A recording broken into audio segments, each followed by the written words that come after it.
Al Señor. Son las 8 de la noche y como siempre empezamos a las 8, pues hacemos una oración. Gracias, Señor, te damos por tu amor, tu misericordia. Gracias en esta preciosa tarde que nos das nuevamente la oportunidad de llegarnos a otras personas.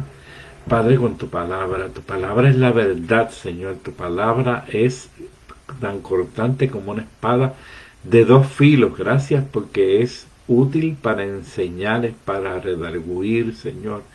Oh, gracias por tu palabra, porque ella es la que nos reveló la verdad, Dios del cielo, a tu Hijo Jesucristo.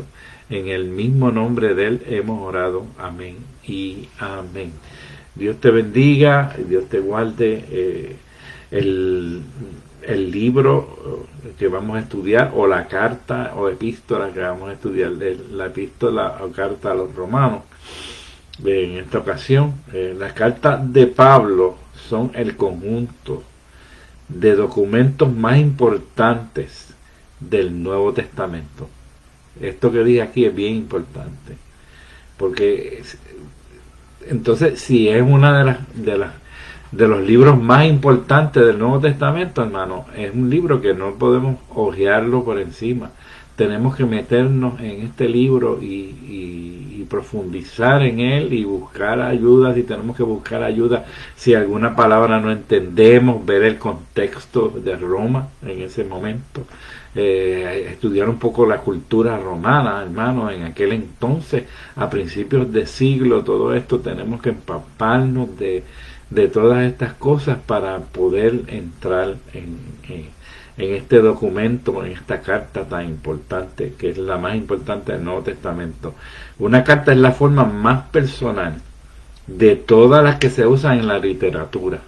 Es lo más personal que puedes hacer. Cuando yo te escribo una carta a ti, pues yo abro mi corazón, mi alma hacia ti, ¿verdad? Y quizás digo cosas que no digo al público y te las transmito a ti. Así que una carta es algo bien personal.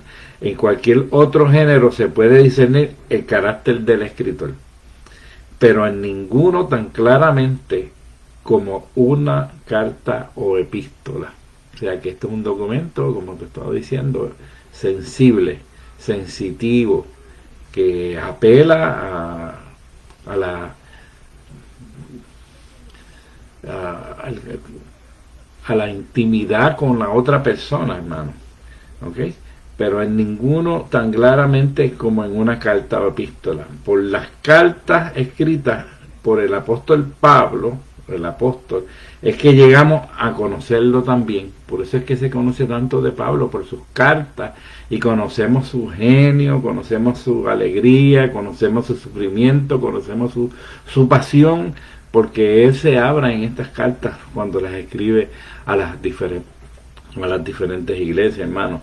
En estas epístolas o cartas percibimos la inteligencia del apóstol enfrentándose a los problemas de la iglesia primitiva. Cada una de estas cartas, usted sabe que es trabajando con todas estas obras que él mismo levantó, dándole seguimiento. Claro, no estamos en la época del avión, que podemos ir de un sitio a otro en un momento, en unas horas, no sé, en corto tiempo. El apóstol dio 3 viajes, pero esos 3 viajes, el traslado de un sitio a otro era de días, quizás de meses, no sé, porque de Grecia a España, o a los lugares que él llegaba, ¿verdad?, en Asia Menor, eran sitios distantes. En ella abre su mente y su corazón a los que tanto amaba. En esta epístola o cartas percibimos la inteligencia del apóstol, porque él se abre y sabemos que es una persona totalmente educada.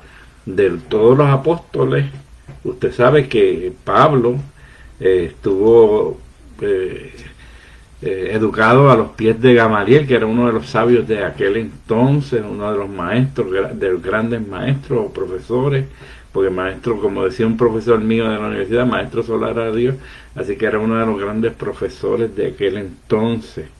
Y entonces vemos la inteligencia de este hombre, ¿no? enfrentándose a los problemas de la iglesia en aquel entonces. Podemos ver el gran amor del apóstol que tenía por las almas, aún por las descarriadas, hermanos, porque él le escribía a la iglesia, pero entonces se desnudaba por su alma por la preocupación esa que tenía por las almas que se perdían, hermano, por las almas descarriadas. Las cartas de Pablo son elaboradas en situaciones en las diferentes iglesias o congregaciones que él mismo había organizado en sus viajes como evangelista, lo que acabamos de decir.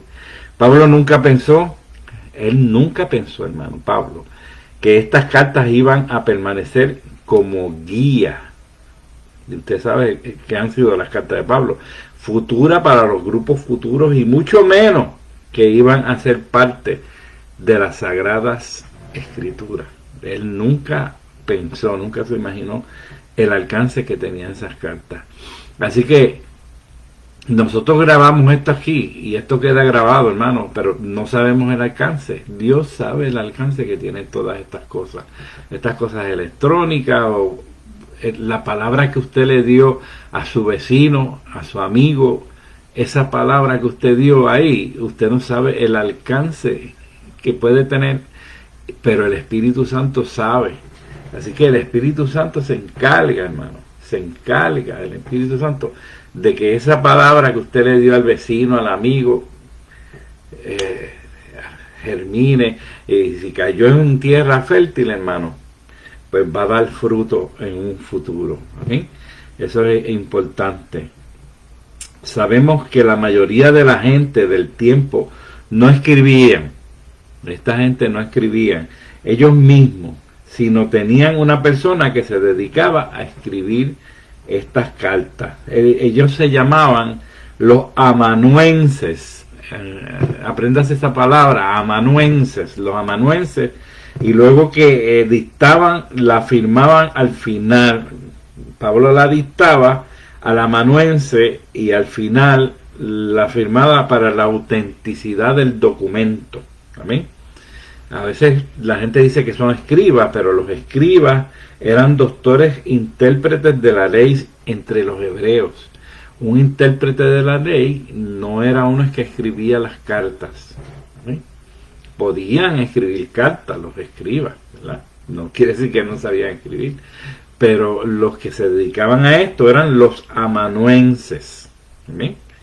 Lo que pasa es que como se llama escriba, pues la gente dice, pues escribía. No, pero no, nada que ver. El escriba era un doctor e intérprete de la ley entre los hebreos, punto.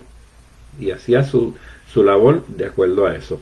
La epístola a los romanos ha sido considerada por muchos como el libro, escuche, más sobresaliente del Nuevo Testamento. Como les dije al principio, si este es uno de los libros más importantes, saludos Rode, más importantes del Nuevo Testamento, tiene que tener nuestra atención. Tenemos que leer este libro una y otra vez. Tenemos que escudriñarlo. Amén. Porque aquí está una de las cosas más importantes. Tanto por su contenido estructural, la estructura que tiene, y como ya mismo vamos a leer, empezar con los primeros versículos para que usted vea cómo el hermano Pablo, saludando, él es una obra maestra, hermano, lo que él hace. Okay, ya mismo vamos a ir sobre eso. Como por profundidad también, esta epístola ocupa un sitio especial entre los libros canónicos neotestamentarios. Y los que están cogiendo clase conmigo saben lo que es el canon, amén, y nuevo testamentario, pues del Nuevo Testamento, el canon. Usted sabe que el canon son las leyes por el cual esta literatura se cualifica como palabra sagrada de Dios, ¿verdad? Ese es el canon. Así que es un libro especial entre los canónicos. La autenticidad de esta epístola ha sido generalmente aceptada. ¿Por qué digo esto o por qué lo dice el exégeta? Porque muchos de los libros a veces le ponen cosas vagas y oscuras por encima y no tienen mucha raíz de dónde han salido. Tenemos que estudiar y escudriñarla para ver, pero este libro, la autenticidad es clara y precisa, ¿no? Así que no tenemos problemas con él. Este libro entonces confirma los otros libros. Puede ser que confirme los otros libros, porque usted tener la autenticidad de este libro y saber que es un libro de los primeros canónicos, ¿verdad? De canon que cualificó y que es auténtico, pues al usted compararlo con otras epístolas, pues esta epístola confirma las otras. Amén. No sé si me sigue con eso. Bien. Ok, la autenticidad de esta epístola ha sido generalmente aceptada. Las cartas a los romanos revolucionó el pensamiento, escuche, de Martín Lutero, el gran reformador alemán del siglo XVI, tocante al tema de justificación por la fe. Aunque Lutero comenzó su estudio tocante a la justificación en los Salmos, hombres tales como Felipe Melanchthon, ahora te voy a hablar de gente de la historia de la iglesia, a Juan Calvino, John Knox, fueron profundamente afectados por la lectura y el estudio de la epístola a los romanos. La influencia que la carta de los romanos ha tenido en la historia de la iglesia es sin duda indiscutible. Ha sido de impacto romano. Grandes avivamientos como el de los tiempos de Wesley en Inglaterra han comenzado con el estudio nada menos y nada más de Romanos. Hoy día, cuando existe tanta confusión doctrinal, hermano, tanto dentro como fuera de la iglesia, usted lo sabe, que a veces vamos a los sitios o a la iglesia y oímos a la persona que está al frente hablando y deja mucho que decir, no es por criticar, ¿verdad? Pero tenemos que estar atentos a lo que dice la persona que nos está dirigiendo, a la persona que nos está pastoreando, a la persona que tenemos al frente. Si vamos a escuchar a otra persona al frente, tenemos que estar atentos, no porque él lo diga, sino porque nosotros lo estudiamos y él confirma lo que nosotros hemos estudiado. Así que debe ser el cristiano. El cristiano no debe ir a la iglesia los domingos, los miércoles o el día que vaya de la semana a escuchar cosas nuevas. No, debe haber ya escudriñado lo que va a escuchar para confirmación, hermano. Así somos los cristianos, los hermanos, los que tenemos responsabilidad. Usted estudie la Biblia y luego, ¿verdad?, corrobora lo que está diciendo el hermano de al frente, o el pastor, o el cura, sea quien sea, hermano. Tenemos que ser no supervisores ni tampoco tan estrictos, ¿verdad? Pero debemos escuchar y que nos suene lo que hemos estudiado, nos suene lógico, nos suene la verdad, ¿no? Es importante sobre eso. ¿Y cómo usted va a evaluar eso? Pues si no ha estudiado la palabra, yo lo dudo. Va a tener que aceptar lo que le digan. Así que eso es un fallo. Ok. Bien. Romanos constituye una tarea imprescindible para el cristianismo que desea servir a Dios y enseñar a otros la verdad de las Sagradas Escrituras. Ahí está. La carta a los romanos tiene mucho que decir a la iglesia de hoy. O sea, se escribió para la iglesia primitiva, pero para la iglesia de hoy tiene mucho que decir, tanto en cuanto a la fe como en cuanto a la práctica, la fe que tú promulgas, como a la práctica, como el testimonio que vas a dar, ¿verdad? Como la forma de vivir.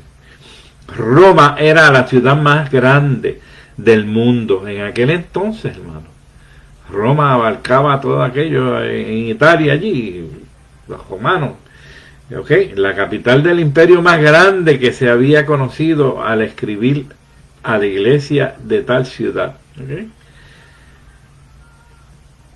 era comprensible si él iba a escribir a esta iglesia que pusiera la esencia y el corazón de su fe, hermano. O sea, él va con todos los alicates.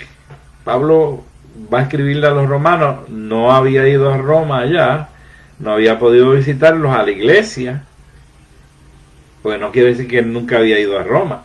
Él no había ido a visitar la iglesia mientras la iglesia se levantó. Él no había podido, no había tenido la oportunidad de visitar a estos hermanos. Y entonces, después de la visita de Jerusalén, se suponía que entonces subiera a Roma, ya a Italia.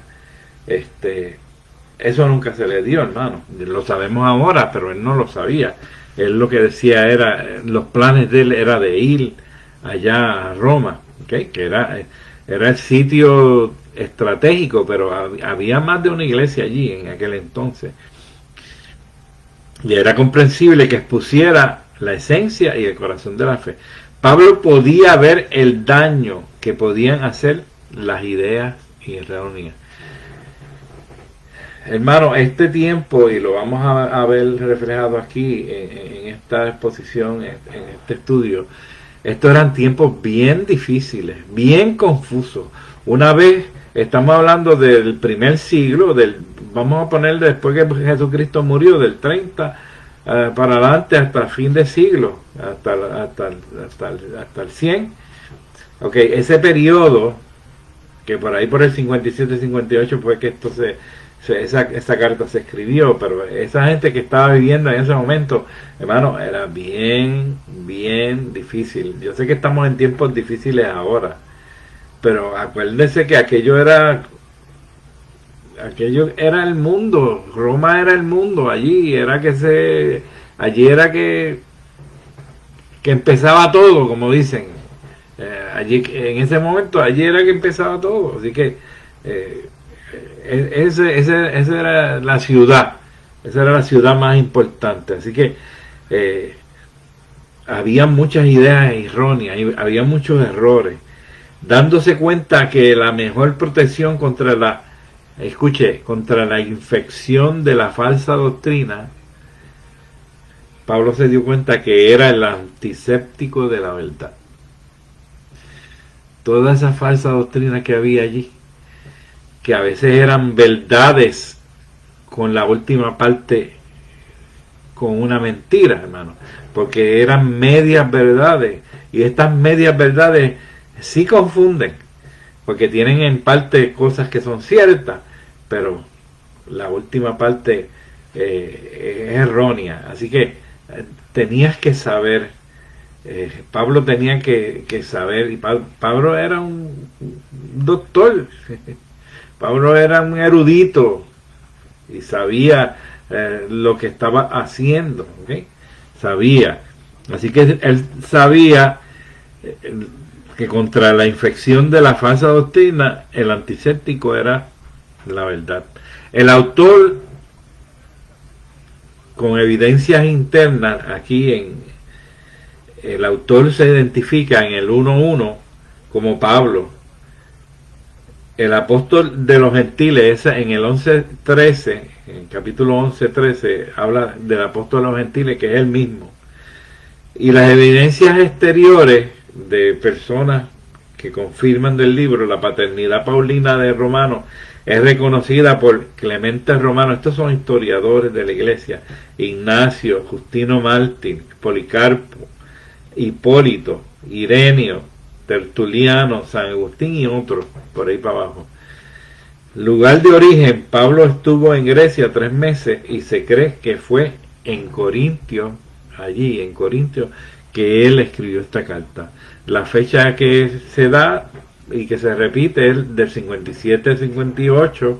Algunos yo he leído que la llevan hasta el 60, pues le ponemos un periodo del 57 al 60, vamos a ponerlo por ahí. Yo no creo que cambie muchas cosas. Antes del viaje a Jerusalén, el propósito de la carta es exponer el tema de la santidad y la justicia de Dios a través del evangelio de la gracia.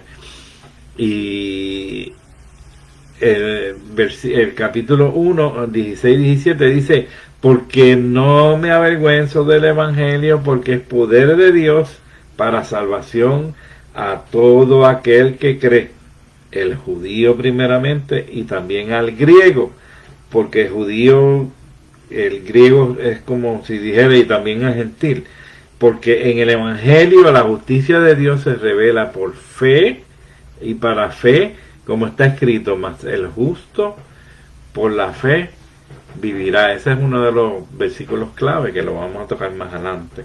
La iglesia de Roma estaba compuesta de una mayoría de gentiles. Escuche esto, que es raro. Es compuesta por una mayoría de gentiles y una minoría de judíos. Así que aquí había un conflicto. Ya con esa mayoría de gentiles y minoría de judíos había un conflicto. Porque los judíos, ellos se creían que tenían, ¿sabes? El sartén agajado por el mango.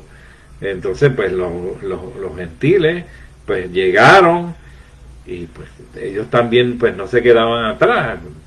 Muchos eran griegos, tú sabes que estos griegos sabían mucho también y de todas partes del mundo. Ahí Roma era un sitio cosmopolita, que había gente de todos lados, porque esa era la capital del mundo en aquel entonces. Ok, entonces había una minoría de judíos y una mayoría de gentiles. Los cristianos gentiles, escuchen, necesitaban saber que Dios no ha desechado al judío. Ese es uno de los conceptos y de los problemas que habían. Y los cristianos judíos necesitaban saber el plan de Dios para la salvación de los gentiles, porque ellos creían que eran los únicos salvos. Entonces estaba este conflicto, ¿no? Entonces el problema de los gentiles era que como habían crucificado a Jesucristo los judíos, pues también tenían ese conflicto de ese prejuicio, ¿no? A veces. La ceguera de Israel, hermano, es judicial. Es una ceguera judicial a base del juicio que le cayó, porque a los suyos vino y los suyos no le reconocieron. Mas a los que les reconocieron, él le dio potestad de ser hijos, le dio potestad. Y ahí entra el gentil, amén. Pero su caída no es total ni final, es judicial. Cuando la plenitud de los gentiles haya entrado, Romanos 11:25, no vamos a ir ahora ya, usted búscalo en su casa, Romanos 11:25, eso lo vamos a tocar en algún momento, en el capítulo 11. En el vínculo de la salvación, Dios restaurará a Israel mediante la salvación de un remanente escogido por gracia. Eso al final del camino, ya en la plenitud cuando la plenitud de los gentiles, que eso está bien pegado a la segunda venida de Cristo, ahí el Señor tiene un remanente por la promesa a Abraham. Pero los que no aceptaron a Jesucristo, Él no hizo acepción de persona, hermano. ¿Ok?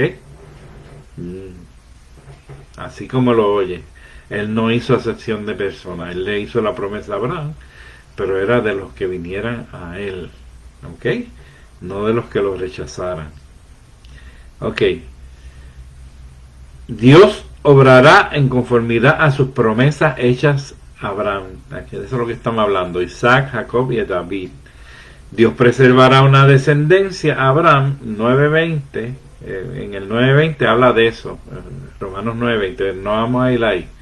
Y un remanente escogido por gracia sobre el cual derramará las bendiciones del nuevo pacto, que está también en Romanos 11:27. Cuando entremos en esos capítulos vamos a entrar más en esto y vamos a entenderlo mejor, pero lo estamos tocando por encimita. Si usted come Biblia, hermano, pues usted puede disfrutar de esto ya. Los gentiles que disfrutan de las bendiciones de Dios ahora no deben menospreciar a los judíos que han sido excluidos. ¿Amén? Porque nosotros fuimos injertados, ¿entiendes? Al Dios venir a lo suyo y no nos reconocieron, entonces pues mira, se abrió la puerta, ¿ok? Se abrió la puerta y entramos nosotros, ¿ok? Los gentiles que disfrutan las bendiciones, vuelvo y lo repito, de Dios, ahora no deben menospreciar a los judíos que han sido excluidos. Y ustedes saben por qué han sido excluidos. La exclusión de los judíos ha traído bendición a los gentiles, lamentablemente. Pero la bendición será aún mayor cuando el remanente sea salvado, que un día va a entrar, hermano. Hay muchos judíos que se van a salvar porque entraron por la puerta correcta con Jesucristo, por donde estamos entrando nosotros. Pero los que no vayan a entrar por ahí, nada que ver, no hay break. Amén. Pero va a haber un momento en que esa promesa de Abraham entonces se va a cumplir y ya va a ser la plenitud de los gentiles. Ya nosotros estamos culminando, ¿ven? Ya está la segunda venida de Cristo en nuestras cabezas, y entonces va a haber un gran grupo de ellos. Los gentiles que disfrutan de las bendiciones de Dios ahora no deben menospreciar a los judíos que han sido gentiles. Pero la bendición será aún mayor cuando el remanente sea salvado. Lo que impide que el remanente sea incluido, escuche, es la incredulidad. Dios ha manifestado que no hace acepción de personas mediante su acto de disciplina hacia la descendencia física de Abraham.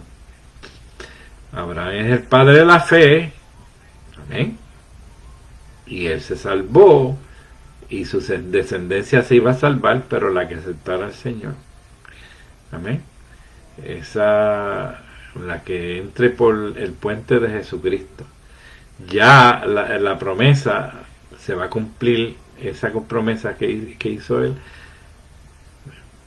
se le va a abrir los ojos entonces cuando llegue la plenitud de los gentiles, que la plenitud es ya a fin del camino cuando Jesús viene. ¿Okay?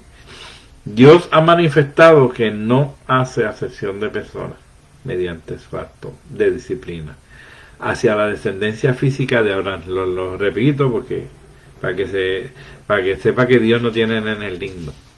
La iglesia de Roma fue fundada por el año 42 después de Cristo. Amén. El gran tema de la epístola de los romanos es la revelación de la justicia de Dios. Y esa es una pequeña introducción que damos, amén, que es bastante larga, casi estuvimos media hora ahí. Gloria a Dios. Vamos a entrar ahora en el libro de Romanos. ¿Okay?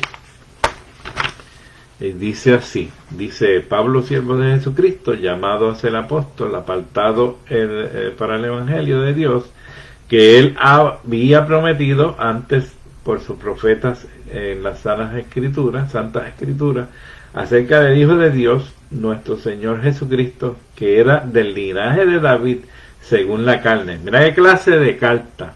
Todo lo que él va añadiendo, y todo lo que, para que él vaya teniendo el conocimiento de quién es el que está introduciéndose a los romanos ahí, porque los romanos estaban establecidos ya como iglesia, que fue declarado Hijo de Dios con poder, según el Espíritu de Santidad de la resurrección de entre los muertos, y por quien recibimos la gracia y el apostolado, para la obediencia de la fe en todas las naciones por amor de su nombre, entre los cuales estáis también vosotros, llamados a ser de Jesucristo. Estos son los romanos. A todos los que estáis en Roma, amados de Dios, llamados a ser santos, gracia y paz a vosotros, de Dios nuestro Padre y del Señor Jesucristo. ¿Qué tronco? Ese es el saludito de Pablo, ¿no? Pero él viene y abre la libreta del bachillerato, el doctorado, la maestría, tú sabes, y se la tira al frente así de la escalera de la iglesia de Roma. ¡Guau! Tú sabes, aquí estoy yo. Y para conocimiento, pues en el mismo saludo él le va diciendo unas cosas y otras. Hermano, usted hoy día se tiene que identificar quién es. Y tiene que saber, la gente tiene que saber de dónde usted salió. ¿Ok? A veces estas cosas son incómodas. A mí a veces me preguntan cosas, hermano, cuando llego a un sitio nuevo, y a veces se me hace incómodo. Mira, yo fui esto, yo fui lo otro. Y mi esposa es alérgica a eso, no le gusta que yo esté diciendo cosas. Y yo digo, pero ¿y cómo vamos a saber quién soy yo si no digo quién soy yo? Y si me preguntan de dónde viene, ¿qué voy a decir? ¿De fanguito? Si yo no tuve el fanguito, ¿entiendes? Yo tengo que decir de dónde yo vine. Entonces, ¿sabes? Ahí se glorifica a Dios también en todo eso. No es que uno se las quiere echar ni nada de eso, ¿verdad? Pero si uno estuvo y tiene su preparación y tuvo su experiencia. Nosotros, por ejemplo, mi esposa tiene 50 años en el Evangelio y yo 40, 49, hermano. Algo tuvimos que hacer en el camino, ¿verdad? Y pues a veces hablamos de algunas cosas que hicimos en el camino. Gloria a Dios, tenemos que hacerlo para que la gente sepa quiénes somos. Y Pablo, pues nunca había ido a Roma y los hermanos de la iglesia de Roma no lo conocían. Pues mira, ¡guau! Tiró ahí, le habló un montón de cosas que la gente dice, espérate, que este hombre que nos está escribiendo esta carta, ¿entiendes? Ok, mira esto. Con este saludo, que es el más extenso entre sus epístolas, el apóstol Pablo se da a conocer a los creyentes de Roma enfatizando, mira lo que enfatiza, para que usted cuando se introduzca, su autoridad como siervo y apóstol de Cristo Jesús. Su autoridad, ¿entiende? Eso es con autoridad. No es que vamos a ser humildes, no puede ser humilde y mentir. Tiene que con autoridad decir quién tú eres en el Evangelio, hermano. ¿Cuál es tu posición en el Evangelio? Porque si no, pues no van a saber quién tú eres. Y si no saben quién tú eres, pues las otras cosas no van a venir. El respeto, el que te escuchen. Amén. Y lo importante, él tiró su autoridad como siervo y apóstol de Jesucristo. ¡Guau! Segundo, su mensaje acerca del Hijo de Dios que se hizo humano y murió y resucitó. Rápido le tiró el plan de salvación y tiró la doctrina, que estoy claro con esto, hermano. ¿Tú sabes? Esto es así, a los judíos, ustedes son gentiles.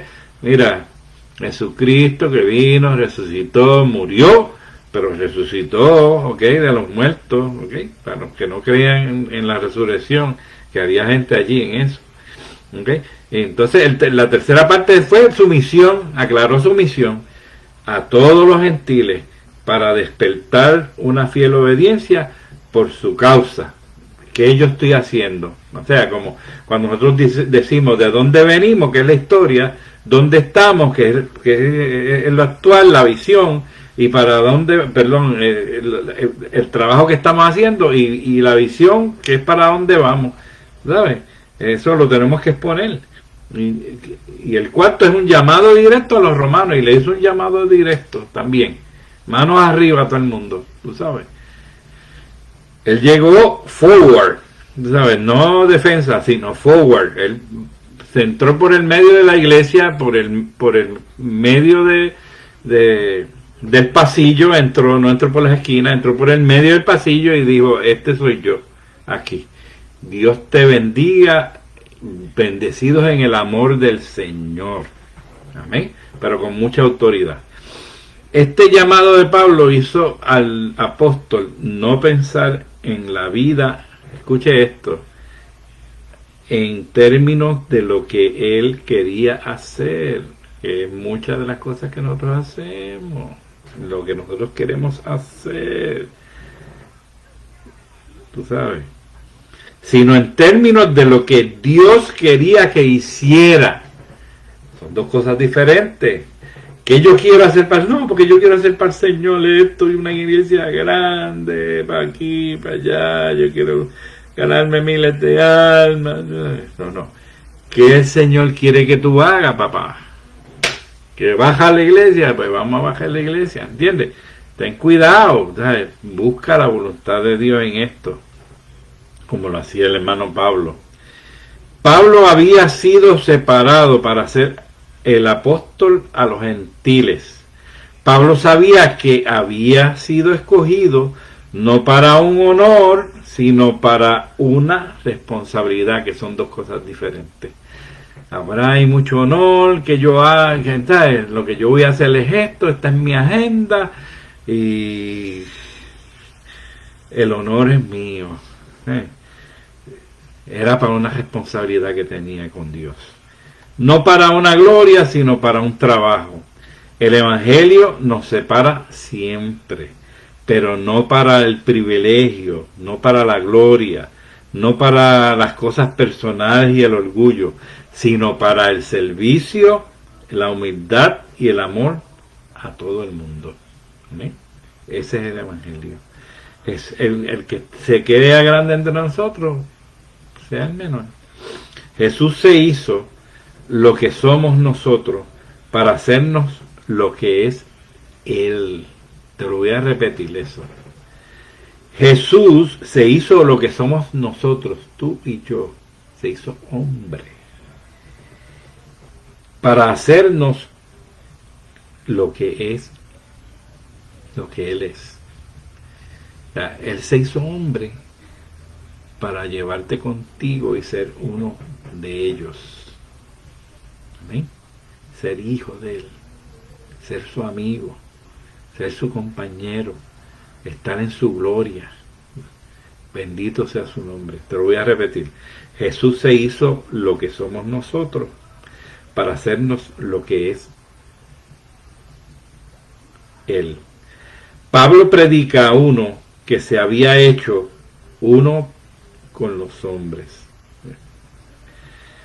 a los que vino a salvar. Wow, te lo voy a repetir eso también. Pablo predicaba a uno que se había hecho uno con los hombres, a los que vino a salvar. Profundo, ¿verdad? Romanos 1, 8 al 15, dice así.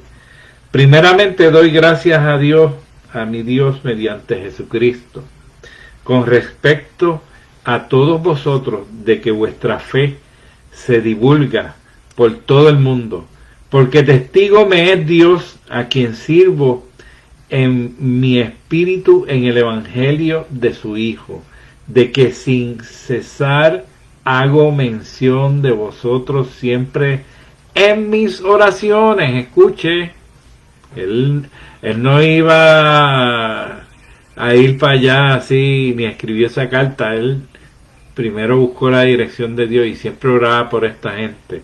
Eso es importante, eso es bien importante, uno preparar ese ambiente, preparar el terreno, rogando que de alguna manera tenga al fin, por la voluntad de Dios, un próspero viaje para ir a vosotros, porque deseo veros, esto está en los deseos de Él, para comunicaros algún don espiritual a fin de que seáis confirmados. Él quería entrar en esa comunión con ellos y entrar en el espíritu, ¿verdad? Para ver esos dones, cómo funcionaban en ese lugar y Él dar y que le dieran ellos también a Él. Esto es para ser mutuamente confortados por la fe que nos es común a vosotros y a mí. Rápido Él se mezcló, ¿verdad? Lo que tenían en común, no la diferencia, sino lo que tenían en común. Pero no quiero, hermanos, que ignoréis que muchas veces me he propuesto ir a vosotros, pero hasta ahora he sido estorbado para tener también entre vosotros algún fruto, como entre los más gentiles, los demás gentiles. A griegos y a no griegos, a sabios y a no sabios, soy deudor. Así que en cuanto a mí, pronto estoy a anunciaros el Evangelio, también a vosotros que estáis en Roma. El deseo de Pablo era grande de ir a Roma, hermano. Tenía mucha preocupación, pero él tiró en la carta todo lo que tenía que hacer, la voluntad de Dios. ¿eh? Ese es del 8 al 15. Luego de tantos años de escrito, este pasaje revela el cálido afecto de Pablo hacia la iglesia que todavía no conocía, hermano. Pues no había estado presente ni colaborado directamente en la fundación de aquella iglesia. Tenía que ganarse, hermano, primero la confianza de los creyentes en esta congregación sin que pensaran que trataba de involucrarse en algo que no concernía. Y esto es bien difícil, hermano, porque mucha gente no sabía ni quién era Pablo, ni lo habían visto. Él estaba introduciéndose por carta.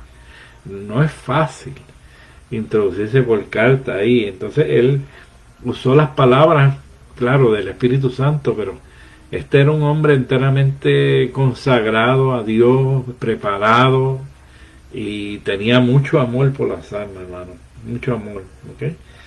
Antes que nada tenía que establecer contacto con ellos para que desaparecieran las barreras de un extranjero. Y esas barreras, hermano, si usted llega a un sitio y no ha preparado ese sitio, no se ha identificado, no saben quién es usted en ese lugar, ¿ok? Que esto casi siempre, a veces los pastores llevan personas, tienen que identificarlas bien, decir quiénes son, de dónde vienen, para entonces que la gente entre en confianza con ellos, hermano, y el mensaje llegue. Ok, Pablo, con psicología y amor combinados, comienza ablandándolos con algo positivo. Habla que la fe cristiana se conoce por todo el mundo. Es un hecho que nos llevaremos mejor con las personas que alabamos que con las que criticamos. Y ese era el método de Pablo. Él alababa a los hermanos y le admiraba la obra grande que estaban haciendo allá en Roma.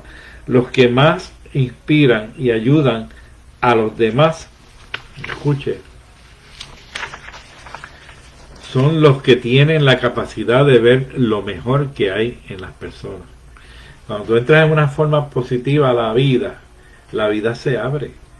La persona se abre a ti, la persona coge confianza y puedes recibir el mejor mensaje tuyo. Ahora, si tú vas con crítica y vas con cosas, ¿verdad?, que no vienen, tiras la crítica primero y después el palo, y después tratas de meter el evangelio, hermano, eso no jamás pasará, ¿ok?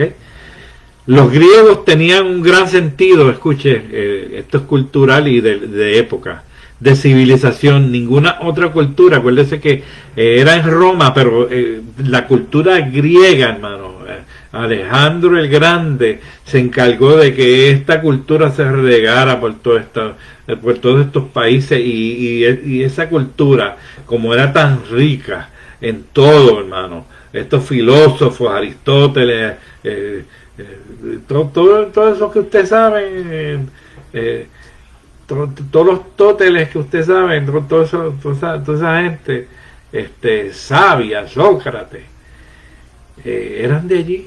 Entonces la gente se tenía que hacer parte de ellos, porque si no eran brutos, hermano. Así que tú mejor le das griego a ser bruto, ¿ok? Así que ese era el guille de ese tiempo. Ninguna otra cultura los ha igualado, ¿ok? Era gente gentil y gente educada, exaltando y alabando la bondad y la grandeza del hombre. Está probado que de la forma positiva es cuando adquirimos el máximo de la humanidad. Y eso los griegos lo sabían. Nadie podrá salvarse y salvar a otros sin antes creer en ellos, hermano. Usted vaya donde la persona, su hijo, su papá, su hermano, su tía, su tío, su primo, y primero busque sus cosas positivas y alábelo por sus cosas, sus logros, amén. Y entonces, después que entre en una coinonía con él, en una atmósfera positiva, entonces por ahí entra el evangelio, amén. Eso está probado, no se va a probar, eso está probado. Una persona humana es una criatura pecadora que no merece más que el infierno, por cuanto todos pecaron, pero tiene un héroe dormido en el alma, y a menudo una palabra de aprecio despierta ese heroísmo latente, mientras que la crítica y la condenación no producirán más que resentimiento y desesperación, mi amigo y mi hermano. Aunque Pablo no conocía personalmente a los de Roma, no había ido a la iglesia, oraba constantemente, dice la palabra, por ellos a Dios. Es un privilegio y un deber cristiano al presentar a nuestros seres queridos y a nuestros hermanos en la fe al trono de la gracia. ¿Ok? Yo tenía a cargo un grupo, el grupo de avivamiento, lo tuve por 3 años de la iglesia de Torres Ortega, el reverendo Torres Ortega, que ya mora con el Señor. Tuve el privilegio de dirigir ese grupo, hermano. Y nosotros estamos un año antes de ir al lugar, fuimos a Perú, a Costa Rica y a Panamá. Estuvimos un año antes de ir a esos lugares, mi hermano, un año antes, orando por esas vidas. ¿Ok?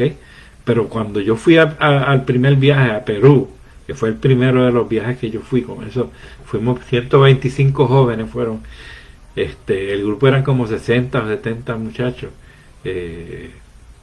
pero fueron 125, pues los agregados, los padres, los de sonido, etcétera, etcétera. Nosotros, después de haber orado ese año y ayunado y intercedido por ese cuerpo de Perú, bueno, creo que fue el primer culto, no sé, fue el primer culto que tuvimos, el primer servicio, metimos 22,000 personas. Claro, el parque se veía medio vacío porque era de 100,000 personas, pero 22,000 personas en Perú, con el evangelio como estaba allí todavía, era un triunfo, hermano, un triunfo. Pasaron como 11,000 personas al frente, hermano. Hermano, yo oía allí los huesos cuando se enderezaban y sonaba todo aquello. Allí era una cosa, todo el mundo llorando, gritando. Eso el Señor hizo unas cosas maravillosas en medio del pueblo. Pero estábamos orando primero, preparando el terreno. Usted prepara el terreno cuando vaya a invadir, cuando vaya a atacar a alguien espiritualmente, hermano, cuando vaya a atacarlo con el evangelio, con la gracia de Dios, atáquelo primero, interceda primero, váyase en oración y hablan de ese terreno para que usted vea que va a encontrar esa puerta bien abierta. ¿Qué causa la oración? La oración es la unión con Dios, y si estás con Dios, estás fuera del alcance del enemigo.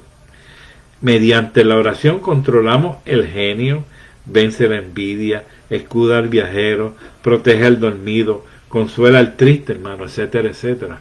La oración no es todo. La oración es la comunión con Dios. Al Pablo decir griegos y bárbaros, hermano, es un término, era que su amistad y su mensaje era para los intelectuales y para los sencillos. ¿Okay?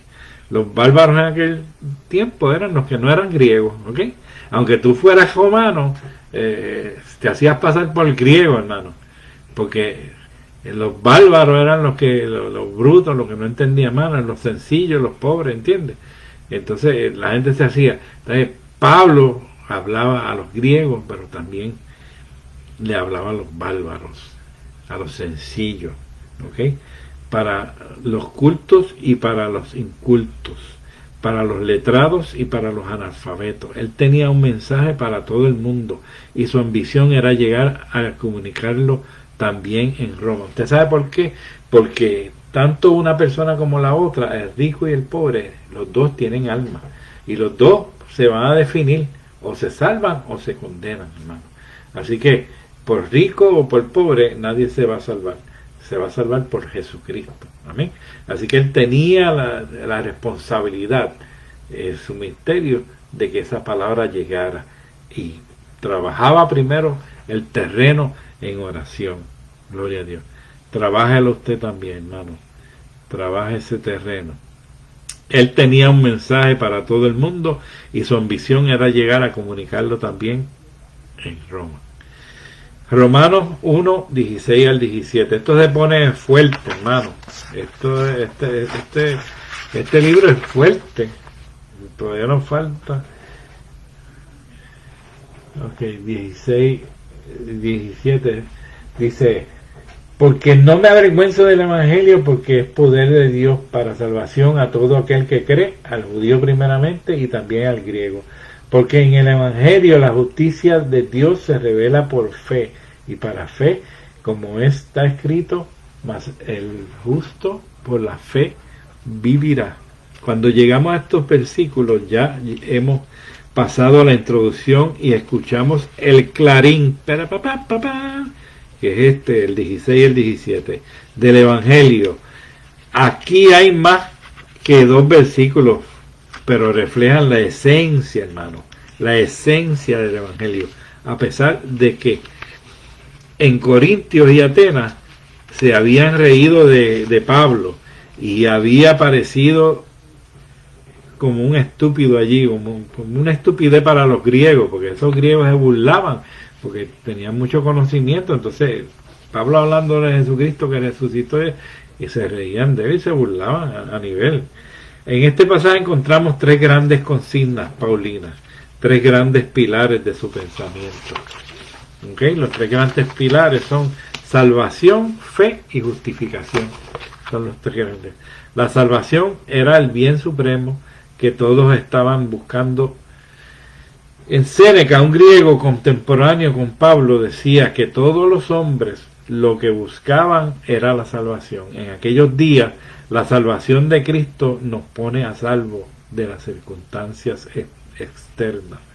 Los que tienen la salvación de Cristo tienen el antiséptico divino que los guarda de la infección del mal que hay en el mundo. Estoy un poquito más rápido, hermano, porque se está acabando el tiempo. Era la salvación de la perdición del pecado, de la ira de Dios. El Evangelio viene a ofrecerle a un mundo sin esperanza una salvación que puede mantener a salvo en esta vida y en la eternidad a todos los que le aceptan. Era lo que los griegos estaban buscando en aquel día, de tanta confusión, de tanto problema, de tanto pugilato, de tanta maldad. Los griegos estaban buscando eso, la gente, el mundo. La fe es la segunda. Cuando Pablo escribió a los tesalonicenses, él quería tener noticias de su fe, es decir, su lealtad. Estaba resistiendo la prueba. Si estaban resistiendo la prueba, en segunda de Tesalonicenses 1:4 dice: de manera que nosotros mismos hablamos con orgullo de vosotros entre las iglesias de Dios por vuestra perseverancia y fe en medio de todas las persecuciones y aflicciones que soportáis. Se combinan fe y paciencia o firmeza. La fe es la fidelidad a toda prueba que caracteriza a todo fiel soldado de Jesucristo. Fe quiere decir creencia, la convicción de que algo es verdad. En 1 Corintios 15:17 Pablo les dice a los corintios que si Jesús no resucitó, entonces su fe es inconsciente, es falsa. Todo lo que han creído se derrumba. La fe es la base, la zapata del Evangelio. En un sentido más característico paulino, fe quiere decir aceptación total, confianza absoluta, en estar absolutamente seguro de lo que Jesucristo ha dicho, que lo que Jesucristo ha dicho es la verdad. Pero esta seguridad y fe a veces no puede desembocar en acción. Es importante que su fe sea visible, el testimonio de usted, que usted le da a la gente, que usted le da a su vecino, que usted le da a la comunidad, que usted da en el trabajo. Es importante que usted da en su familia, que su fe concuerde con lo que usted hace, hermano. Porque mucha gente dice: haz lo que yo digo, pero no lo que yo hago. Amén. Usted tiene que decirlo, pero hacerlo también. Amén. La justificación. No hay palabras que sean más difíciles de entender que en todo el Nuevo Testamento que justo, justicia, justificar, justificación. En esta carta la encontramos a menudo. La palabra justificar tiene un sentido distinto del corriente en español. Cuando nos justificamos, damos razones para demostrar que teníamos razón. Si es otro el que nos justifica, presenta pruebas que confirmen que actuamos como es debido en nuestra defensa. Si Dios justifica a un pecador, escuche, no quiere decir que le da la razón y le acepta como justo. Quiere decir que Dios trata al pecador como si no lo fuera. En lugar de traerle como un criminal que merece ser condenado, Dios lo trata como a un hijo al que ama. Eso es el que quiere decir, es lo que quiere decir justificación, hermano. ¿Ok? Que Dios nos considera no como enemigos, sino como amigos, no como merecen los malos, sino como merecen los buenos, no como transgresores de la ley a los que hay que castigar, sino como a hombres y a mujeres a los que hay que amar. Esta es la esencia misma del Evangelio, hermano, el amor al prójimo. Ser justificado es entrar en una nueva relación con Dios, una relación de amor y confianza en el lugar del distanciamiento, de la enemistad y del miedo. La justificación es la relación correcta entre Dios y la criatura, no por nada de lo que hagamos, sino por lo que Dios ha hecho por nosotros. ¿Amén? Eso es justificación. Romanos 1, 18 al 23. Estoy rapidito, hermano. Porque la ira de Dios se revela desde el cielo contra toda impiedad e injusticia de los hombres, que detienen con injusticia la verdad. Porque lo que de Dios se conoce le es manifiesto, pues Dios se lo manifestó. Porque las cosas invisibles de Él, su eterno poder y su deidad, se hacen claramente visibles desde la creación del mundo, siendo entendidas por medio de las cosas hechas, de modo que no tienen excusa, pues habiendo conocido a Dios, no lo glorificaron como a Dios, ni le dieron gracia, sino que se envanecieron en sus razonamientos y su necio corazón fue entenebrecido. Profesando ser sabios, se hicieron necios y cambiaron la gloria del Dios incorruptible en semejanza de imagen de hombre corruptible, de aves, de cuadrúpedos y de reptiles. Mano, esto está grave. En el pasaje que acabamos de estudiar, Pablo estaba pensando en la relación con Dios, en que el hombre puede entrar mediante una fe que es absolutamente confianza y entrega. Por el contrario, con esa relación pone ahora y la ira de Dios en la que se incurre cuando es deliberadamente ciego a Dios. Acuérdense que él estaba hablando a la iglesia. Y se adoran en los propios pensamientos e ídolos en vez de a él. Y usted dice, pero los ídolos, eso es para la gente inconversa. No, hermano. La gente de la iglesia tiene ídolos, un montón de ídolos. Pablo continúa insistiendo en que el hombre no puede alegar ignorancia de Dios. Puede ver cómo es su obra.